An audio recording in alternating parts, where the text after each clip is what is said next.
कहानी की लेखिका है सोनिया सैनी। मोनिका 21 साल की नवयुवती थी। कैंपस प्लेसमेंट में उसे एक अच्छी आईटी कंपनी में जॉब मिल गई थी। उसकी शिफ्ट रात की तकरीबन 12 बजे खत्म होती थी। उस रोज भी अपना काम खत्म करने के बाद वो ऑफिस से निकली और अपनी साइकिल की मदद से रेलवे स्टेशन पहुंच गई। साइकिल को पार्क करने के बाद मोनिका प्लेटफॉर्म पर खड़ी होकर अपनी ट्रेन का इंतजार करने लगी। अचानक ही उसकी नज़र रेलवे स्टेशन पर लगे एलईडी बोर्ड पर गई। रोज की तरह उसमें आने वाली ट्रेन का नाम और शेड्यूल आज दिखाई नहीं दे रहा था। डिस्प्ले बोर्ड की एलईडी बाहर बाहर जल बुझ रही थी। अचानक ही प्लेटफॉर्म की पावर सप्लाई कट गई और हर तरफ अंधेरा हो गया। कोई कुछ समझ पाता उससे पहले ही मोनिका की ट्रेन प्लेटफॉर्म पर आ गई। बिना देरी किए बाकी के पैसेंजर्स के साथ साथ मोनिका भी झट से ट्रेन में चढ़ गई। इस समय रात के 11:30 बज गए थे। आज ट्रेन में कुछ गिने चुने पैसेंजर्स ही दिखाई दे रहे थे। मोनिका ने अपने हेडफोन में लाउड म्यूजिक लगाया और आंखें बंद कर अपना सर सीट के बैक सपोर्ट में टिका दिया। कुछ ही देर में लाउड म्यूजिक होने पर भी दिन भर की थकान के कारण उसकी आंख लग गई थी। थोड़ी देर बाद उसका मोबाइल रिंग करने लगा। रिंग की आवाज़ से मोनिका की नींद टूट गई। स्क्रीन पर पापा का नाम फ्लैश हो रहा था। मोनिका ने फोन उठाया तो उधर से पापा की आवाज़ सुनाई देने लगी। मोनिका बेटा, ट्रेन मिल गई थी ना? हाँ पापा, मैं ट्रेन में ही हूँ, आप चिंता मत करो। कौन सा स्टेशन आ गया है? पापा की बात सुनकर मोनिका अचानक से आंख खोलकर अपने कोच में चारों ओर नजर दौड़ाती है। उसे अपनी आंखों पर यकीन नहीं हो रहा था। पूरी कोच में बिल्कुल अंधेरा छाया हुआ था। ना तो कोई डिस्प्ले दिखाई पड़ रहा था और ना ही कोई अनाउंसमेंट सुनाई दे रहा था। पापा, आई थिंक कुछ प्रॉब्लम है। यहाँ ट्रेन में कुछ है ही नहीं, सारी लाइट्स ऑफ है और कोई अनाउंसमेंट भी नहीं हो रही है। बेटा, आसपास किसी पैसेंजर से पूछना क्या बात है। पापा, पूरा कोच खाली पड़ा हुआ है, मैं अकेली हूँ यहाँ। ये क्या बोल रही है बेटा? मुझे डर लग रहा है। देख, ट्रेन जैसे ही अगले स्टेशन पर रुकेगी तू वहाँ पर उतर जाना, मैं तुम्हें लेने आ जाऊंगा। ठीक है पापा। मोनिका अब ट्रेन के अगले स्टेशन पर रुकने का इंतजार कर रही थी। आमतौर पर यह ट्रेन हर 10 या 12 मिनट में अगले स्टेशन के लिए रुकती थी, लेकिन आज पूरे 20 मिनट हो चुके थे, लेकिन ट्रेन रुकने का नाम ही नहीं ले रही थी। मोनिका को घबराहट हो रही थी। उसे कोई आइडिया नहीं था वो अभी कहाँ पर है। ड्राइवर की कैबिन में जाकर उसे कांटेक्ट करती हूँ, शायद कुछ हेल्प कर सके। ऐसा सोचकर मोनिका अपनी मोबाइल की टॉर्च ऑन करके इंजन रूम तक पहुंच जाती है। वहां जाकर वो ड्राइवर के केबिन को लगातार खटखटाती रहती है, लेकिन अंदर से कोई जवाब नहीं मिलता। डर से मोनिका की सांसें उखड़ रही थी। अपनी उखड़ती सांसों को शांत करके वह वापस अपनी सीट पर आकर बैठ जाती है। अब उसे बस ट्रेन के रुकने का इंतजार था ताकि वो नीचे उतरकर मदद मांग सके और अपने पापा को वहां बुला सके। इसी तरह 10 मिनट और बीत जाते हैं। अचानक ट्रेन की स्पीड कम होने लगती है। ट्रेन की स्पीड को कम होते देखकर मोनिका की जान में जान आने लगती है। कुछ ही मिनटों में ट्रेन किसी स्टेशन पर आकर रुक जाती है। बाहर घना अंधेरा छाया था। स्टेशन पर कहीं भी उजाला नहीं दिख रहा था। मोनिका ने खिड़की से झांककर बाहर देखा तो प्लेटफॉर्म पर एक भी इंसान नहीं था। अब तो मोनिका को और भी डर लगने लगा था। उसने जल्दी से अपना मोबाइल निकाला और फिर से पापा को फोन मिला दिया।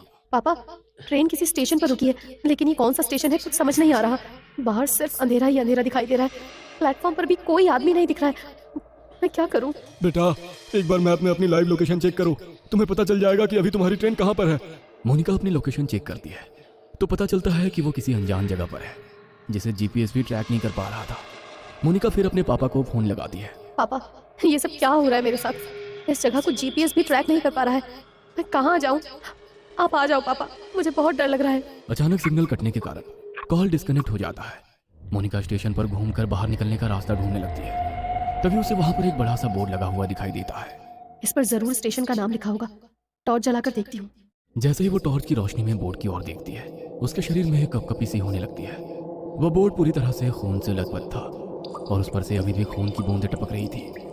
मोनिका घबराकर वहां से भागकर वापस अपनी ट्रेन की ओर आने लगती है कि तभी उसका फोन बजने लगता है। डरो नहीं बेटा, हिम्मत से काम लो। तुम्हारी ट्रेन जिस ट्रैक से आई है उसी ट्रैक पर वापस चलो। देखो आसपास कुछ तो होगा, कोई चर्च, कोई बिल्डिंग, कुछ ना कुछ जरूर होगा। तुम कोशिश करो, जैसे ही तुम्हें कुछ भी दिखाई दे तुरंत मुझे बताना। मैं भी पुलिस से मदद मांगने की कोशिश कर रहा हूँ। आंसू पोंछकर मोनिका पापा के कहे अनुसार अपोजिट डायरेक्शन में भागने लगती है। ट्रैक पर हर तरफ अंधेरा ही अंधेरा छाया हुआ था। भागते हुए मोनिका को अपने पीछे कई सारे कदमों की आवाजें सुनाई दे रही थी। ऐसा लग रहा था कई सारे लोग उसके पीछे पीछे दौड़ रहे हो। मोनिका घबराकर अपने पीछे की ओर देखती है, लेकिन पीछे सन्नाटे के सिवा कुछ भी नहीं था। मोनिका पूरी ताकत लगाकर दौड़ती ही जा रही थी।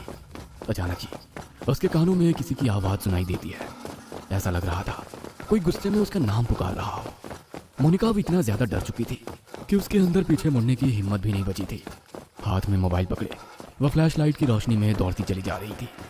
अचानक ही उसके दौड़ते कदम ठिठक कर रह गए। उसने देखा कि सामने पोल पर एक औरत उल्टी लटकी हुई थी। उसके बाल हवा में लहरा रहे थे और वो खतरनाक चेहरे के साथ जोर जोर से हंस रही थी। मोनिका का हलक डर से सूख रहा था। अब उसमें और आगे जाने की हिम्मत नहीं बाकी थी, इसलिए वो वापस स्टेशन की तरफ जाने के लिए मुड़ जाती है।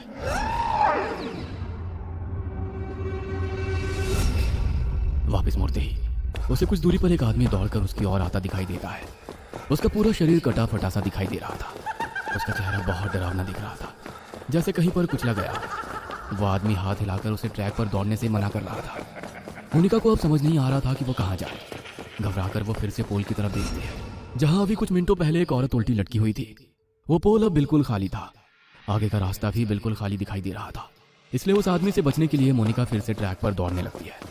कुछ दूर दौड़ने के बाद उसे ट्रैक के पास एक गाड़ी खड़ी दिखाई देती है।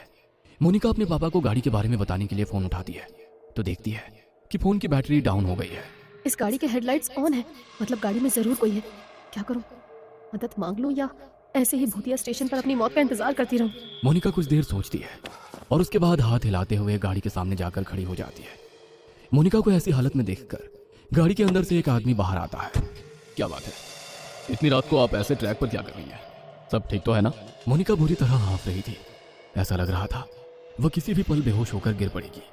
मोनिका की ऐसी हालत देखकर वो आदमी उसे गाड़ी के अंदर बैठा लेता है। अच्छा, आप आराम से अंदर बैठकर बताइए क्या बात है। पता नहीं क्या हो रहा है मेरे साथ। मैं न जाने कैसे इस जगह पर आ गई।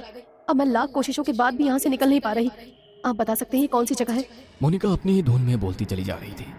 तभी उसे महसूस हुआ कि कार सवार युवक उसे वापस प्लेटफॉर्म की ओर ले जा रहा है। No please stop. तुम मुझे कहाँ ले जा रहे हो? मुझे वापस वहाँ नहीं जाना है।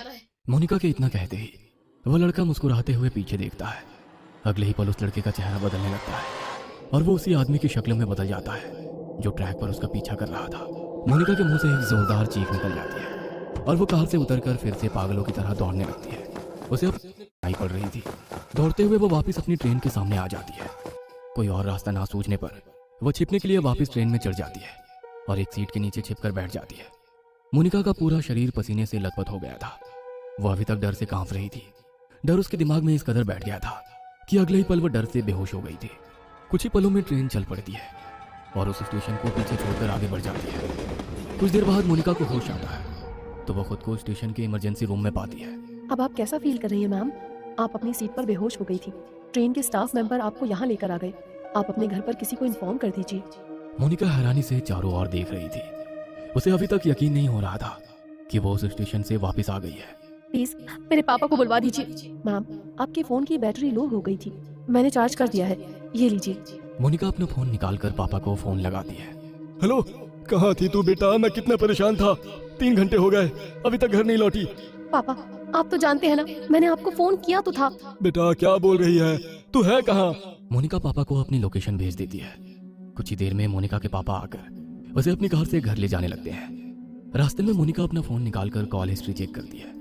उसने पिछले 3 घंटे में लगभग 10 बार पापा का नंबर डायल किया हुआ था, लेकिन एक भी बार उस पर बात नहीं हुई थी। मैंने तो हर बार पापा से बात की थी, लेकिन फोन में तो बस डायल नंबर ही दिख रहा है। और अगर वो सब मेरा वहम था तो फिर जब मैं बेहोश थी तो ये कॉल कब और किसने किए? मोनिका के जहन में बहुत से सवाल थे, जिनका जवाब फिलहाल बस यही था कि इतना सब कुछ एक रात में देख लेने के बाद भी वो जिंदा अपने घर लौट रही थी। मोनिका पिछली रात की घटना को एक बुरा सपना समझकर भूल जाना चाहती थी कि तभी उसकी नजर अपनी गाड़ी के साइड मिरर पर पड़ती है।